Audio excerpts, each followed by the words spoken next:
سوودەکانی زەیتی مێرولە.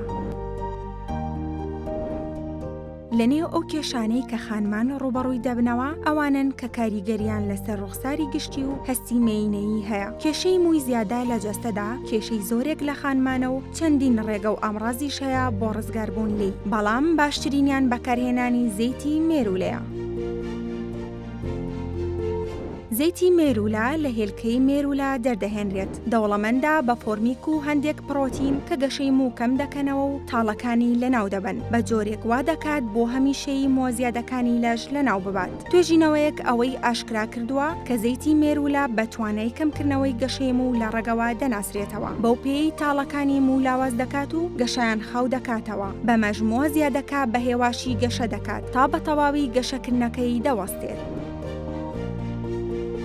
توێژینەوەکە دەڵێت بۆ ئەوەی لە کاتی بەکارهێنانی زەیتی مێرولەدا ئەنجامێکی نایاب بەدەست بهێنرێت، پێویستە ئەو شوێنەی زەیتەکەی لێ دەدرێت بە تەواوی پاک بکرێتەوە، یان باشتر وایە مووی ئەو شوێنە بە ڕێگەی ڕێکوپێک وەک شیلا یان ئامێرێکی کارەبایی لا ببرێت، پاشان مەساجی ئەو ناوچەیە بە زەیتەکە بکرێت تا پێستەکە بە تەواوی هەڵی دەمژێت و پرۆسەکە بۆ چەند ڕۆژێک لەسەر یەک دووبارە بکرێتەوە، ئەو کات ئەنجامە نایابەکە دەبینرێت.